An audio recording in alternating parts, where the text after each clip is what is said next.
Fakta menarik burung helang.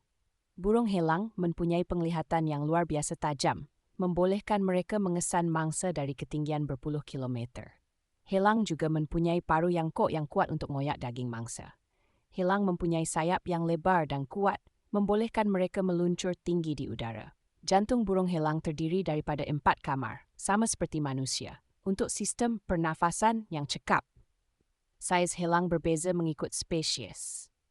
Contohnya, helang merah bersaiz antara 43 hingga 51 cm, manakala beberapa jenis helang lain boleh mencapai panjang 70-90 cm. Helang mampu hidup sehingga 70 tahun, menjadikannya salah satu burung dengan jangka hayat paling lama. Helang peregrine dikenali sebagai helang terpantas di dunia, mampu mencapai kelajuan sehingga 32 km per jam ketika menjunam untuk memburu